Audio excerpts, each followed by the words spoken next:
So I'm using the top here of the 60k move. So I'm going to call it a complacency shoulder, but really, it's not really that. This is like how to trade a triangle with potential for a complacency shoulder.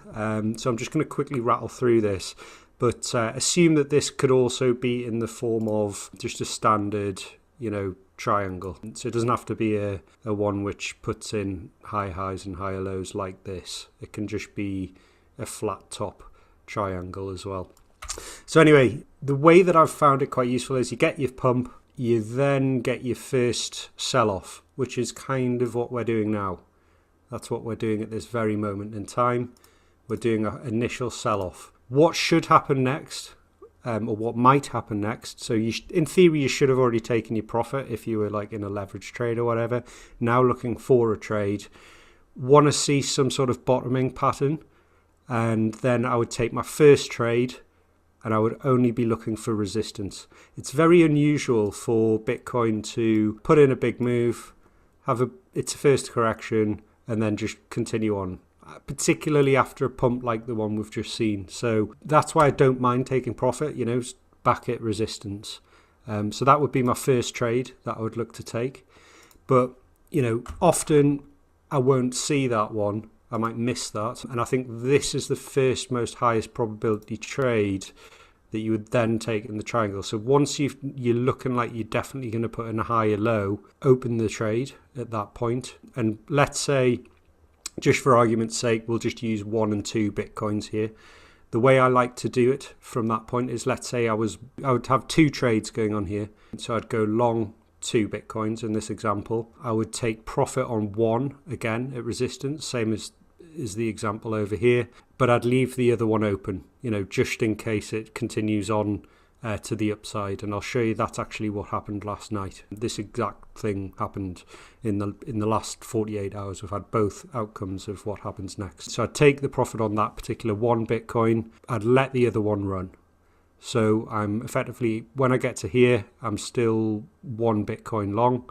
I then get to the third retest of the triangle, because as triangles typically do this and then break out, or it'll come back and have another test.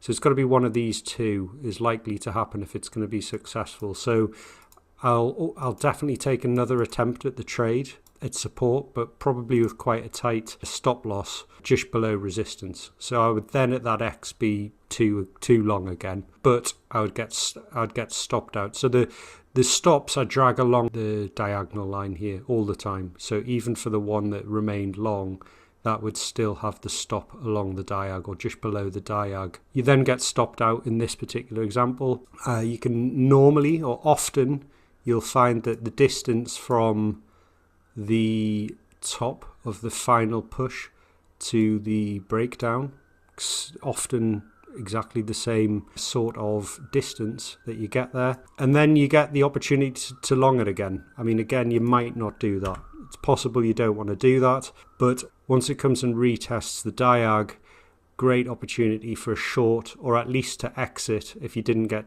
if you didn't put a proper stop in on either of these trades. This is where people are getting out, and that's realistically why you get the shoulder. A lot of the time, people who remain long, and you'll have done this yourself, I know I have, everybody here will have done, you'll be looking at it and you're thinking, oh great, well hopefully it's going to get back, and we're going to continue, and that's not what happens, and that's hence the name complacency. And I've found that often you get I don't know whether AB equals CD is quite right, but if you take the top of the final pump to the bottom of the first sell-off, similar to the fact that these two are the same, you often find that to your first sell-off equals where you're going to end up. So just to show you that I'm not just going off this particular schematic here, if we go into the Bitcoin chart, well, what's this that we have yesterday? Okay, so you get your first dump off, you get your second retest of the diag, which creates the actual diag itself. Take profit at resistance. I did exactly this trade yesterday, with my sort of 1 and 2 kind of, or 50% of my position size example. And then we come back to the diag again. and you take back on that other 50%, and then boom, out it goes. Or zoom in a little bit over to earlier in the week when we had the same sort of situation. We're putting in a ascending triangle, take the trade, take the profit, attempt it again, fail. Look at this. Breakdown pretty much equals the final move higher, and then you get your shoulder again. And the stop on the shoulder is quite easy to manage, because if you get back into the triangle, well, then game on, and you close out your short position. And actually this one broke down more than I thought it was going to. I didn't think it was going to come quite this low, but it continued on lower. But I started doing that example and printing it out to put on my wall, just because if you go through the chart, it's all over the place.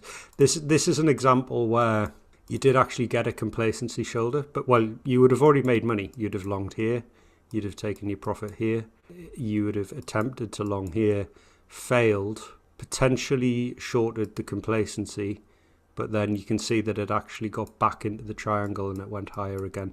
So that is how to trade these triangles that are pretty nasty at times. I mean, you can see there's similar things going on all the time. That this isn't bullish, this is sort of coming off the back of a correction. But you can see that the same sort of thing applies here. You get your breakout, you come back, you get your test, you get your second pump up. This is the time where you'd go long. Here's your profit. You might go long again here, and then manage it from there. Breakdown, short here, and then you've got your target, which pretty much played out exactly right. So this thing's all over the Bitcoin chart. So if you want to give yourself a bit of homework, go and look for these examples, because they are everywhere.